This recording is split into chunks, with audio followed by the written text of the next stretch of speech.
HarperCollins presents 1,000 Miles from Care, The Hunt for My Brother's Killer, a 30-year quest for justice. Written and read by Steve Johnson. For Rosemary, who has traveled this long journey with me every step, and for all those still waiting for justice. Forward. I've written this story about the life of my brother Scott, our close relationship, and his tragic death as a memorial and tribute to a beautiful and brilliant person. I have also been motivated to share with readers the experience we had as the family of a homicide victim, seeking justice for him and for the gay community of which he was a part. This saga went on for over 35 years. I hope that setting forth the facts relating to Scott's death and the subsequent police investigation might be helpful to others. It is important to me to be as accurate as possible in setting forth the relevant facts of this story. While not always the case in unsolved homicides or unexplained deaths, there is ample objective evidence of the facts I recite in this book. 3 separate inquests reviewed Scott's death over 30 years, with transcripts and written decisions of each inquiry. In addition, the investigation of Scott's death was one of the subjects of a special commission of inquiry conducted in 2023 that heard dozens of witnesses, many of them police officers, and made public thousands of police documents. These have provided extensive information about the events discussed in this book. In addition to this material, I have accumulated my own written archives. Over the years, there has been considerable disagreement on what might have caused Scott's death. I have, to the best of my ability, verified my reporting by reference to this extensive record. This book, however, is about what happened and what my family and I felt going through this seemingly endless ordeal. It began when I received a phone call from 10,000 miles away telling me that my sweet, brilliant young brother, with whom I was exceedingly close, was dead. I flew to Australia, and the police had already determined that he most likely took his own life, and no further investigation would be conducted.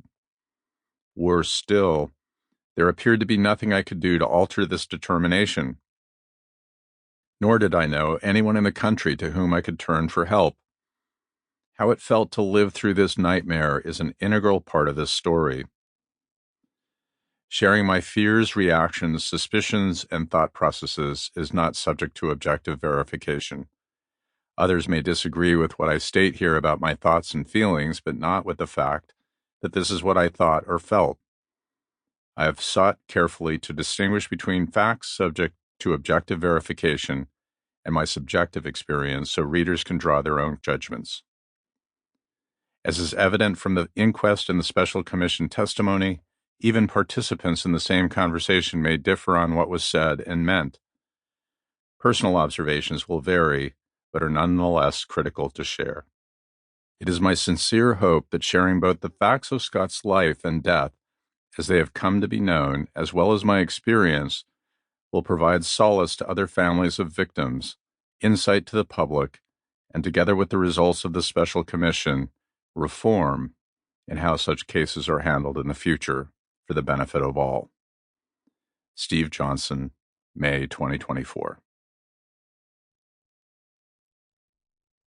Part 1. Chapter 1. The Discovery. Sydney Harbor is among the greatest natural gifts in a country overflowing with natural gifts. Sun-kissed beaches, pristine waters, and rugged bushland adorn the territory. And then there are the cliffs. My God, the cliffs.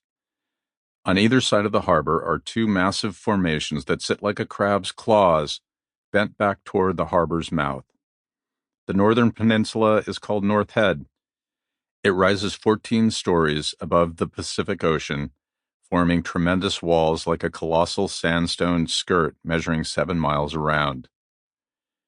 The views from its brush-covered cliff-tops are breathtaking and dramatic, an undeniable testament to the grandeur of this great continent down under. On the evening of Friday, December 9th, 1988, the whole harbor shook with a terrible thunderstorm, the wind howling, the skies black. The Sample complete. Ready to continue?